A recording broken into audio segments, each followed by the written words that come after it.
As the most heavily protected person globally, it's easy to imagine the US president living in an ultra-luxurious, super-secure place. But let's take a closer look at the incredible security at the White House. The strong steel fence and geofencing. The first protection at the president's home in DC is a regular fence. People have talked about how it looks and if it keeps people out. Some think it creates a wall between the White House and the public, which is okay for privacy. But beyond how it looks, the fence is really strong. It's about 6 to 7 feet tall and stops people from entering. It has spikes on top for safety and to prevent climbing. It can even handle hits from most vehicles, except a tank. The fence isn't just strong physically, it also has special sensors that alert security if someone tries to climb it. So, climbing over it is a no-go. Flying in? Nope. Apart from the physical fence, there's a digital one called geofencing.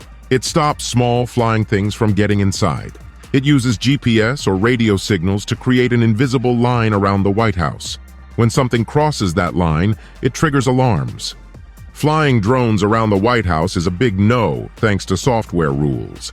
But some smart folks find ways around them. To be extra sure, the White House has about 100 of its drones. They have cameras and tools to stop other drones in their no-fly zone. Infrared sensors. Did you ever think you could walk into the White House's area without anyone noticing? Well, think again. All around the place, there are invisible lasers called infrared sensors, and they form a kind of net. This net can spot even the smallest attempts to get in. These lasers aren't like the ones in old spy movies that challenge intruders. Instead, they cover the whole area, the sky, the ground, and even below the ground. There are teams of alert agents ready to react fast to any small attempt to get in, ensuring no danger goes unseen. These special sensors don't just stay near the White House lawn. For example, once a White House worker tried out his new drone after work, and as soon as it landed, alarms started ringing, letting security know. These sensors are always working, looking in different ways, making it super hard for anyone to sneak in without being noticed. If someone tries to break in, they'll be seen and stopped before they can cause any harm. These special sensors work so quickly that you definitely don't want to meet the first responders from this special defense team. K9 Unit. When receiving the signal, a skilled SWAT team quickly acts to stop possible intruders. But the real fast runners are the White House's ground guards, the K9 team. These special dogs have been part of the Secret Service since 1975. Trained to be tough protectors, mostly Belgian Malinois, they are known for being smart, strong, and adaptable. They can run incredibly fast, up to 30 miles per hour, making them hard to beat. Whether it's a squirrel or a troublemaker, they can handle it. Their job isn't just defending. They can sniff out drugs, explosives, and guns with their sharp noses. They keep the president, vice president, and important visitors safe. These friendly dogs even play with kids and know not to hurt them. But they're always watchful. One famous dog is Hurricane, who once stopped an intruder from getting into the White House. Hurricane got many awards, including one called the PDSA Order of Merit. Even though the White House has strong security, it's still open to visitors. But there are rules to keep everyone safe at this symbol of American democracy. So you can visit, but there are some things to keep in mind: screening and vetting tour groups.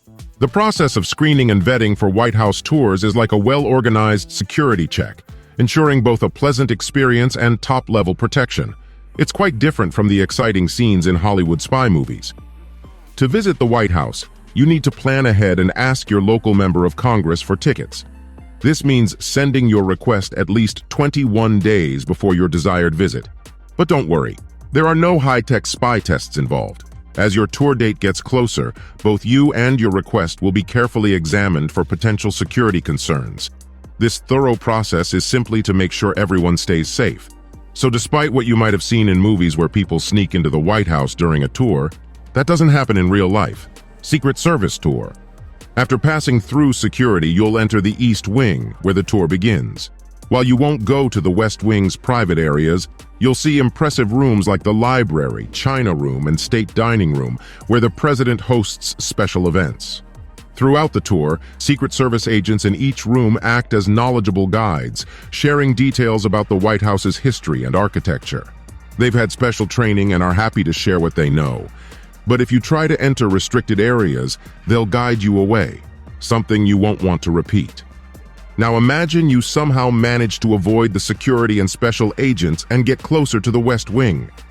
Well, sorry, but you still won't meet the president without an invitation. Security is even tighter in that part of the White House. Under the floor, pressure pads. The West Wing in the White House is the heart of the president's daily activities and a place of great power. Balancing security and privacy here is a delicate task, and the Secret Service has smart ways to do it. One key area of concern is the Oval Office, where the president handles important matters. While most Secret Service agents stay outside to keep things safe, hidden pressure sensors act like watchful guards, always tracking the president's movements. These sensors know if the president is standing or sitting at any moment. These sensors provide real-time data, helping agents react quickly if something unexpected happens, all without limiting the president's freedom. Roof security. You already know that getting into the White House uninvited is impossible. Even the roof is heavily protected. On top of the White House, skilled sharpshooters are like the heroes. They have rifles and can hit targets from far away, even in tough conditions. There's always more than one sharpshooter ensuring accuracy in any situation. These sharpshooters on the roof train hard to be precise, and they work together to keep the president safe during big events. They move around the White House roof like they're always watching. If that's not enough, there are missile launchers up there too, just in case. Missile launchers. Don't think the White House can't defend itself. It has surface-to-air missiles, but they're a last resort. The government made the whole D.C. area a no-fly zone, with missile systems all around to keep out unauthorized planes.